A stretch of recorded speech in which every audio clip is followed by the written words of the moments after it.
When we're doing an elevator pitch, it's often because we're at some sort of networking event or some kind of situation, maybe even just a casual party where someone asks us what we do.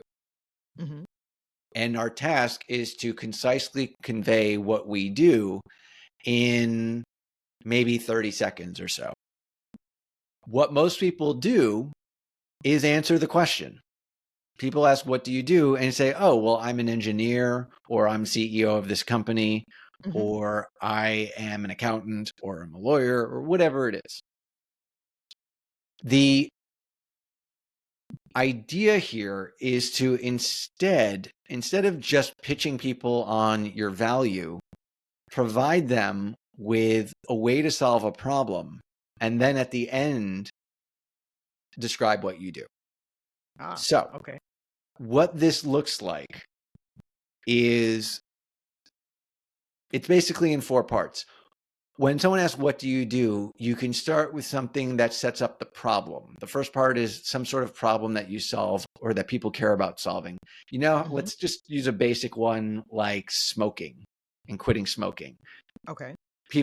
Someone asks, what do you do? And instead of saying, oh, well, I help people quit smoking, you say, you know how hard it is to quit smoking, right? You just start with the problem. And they're like, well, yes, of course. And then the second part is speaking to the flawed typical solutions that Mhm. people usually go through. So you know how hard it is to quit smoking? Yeah, of course.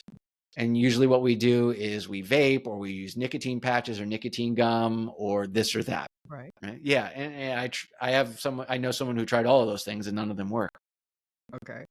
And then the third part to your question earlier is, of course, the silver bullet. The reason why people are getting chills after 20 seconds is that you set them up with a problem. You've Mhm.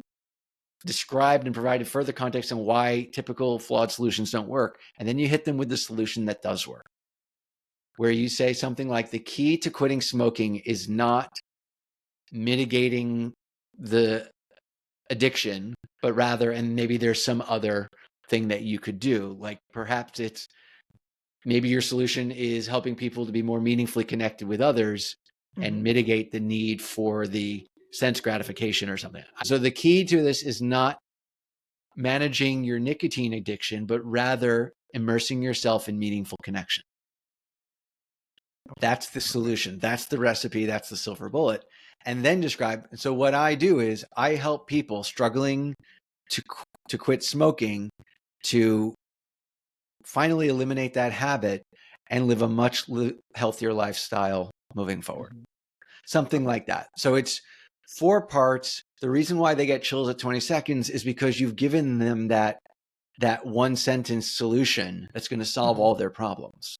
And Okay. that gives them that dopamine hit and it really convinces them that change is possible. I like that, and starting with the problem helps them connect as well. I Right. hadn't heard anyone say to do that before. It's always, "I do this, and that," but Right.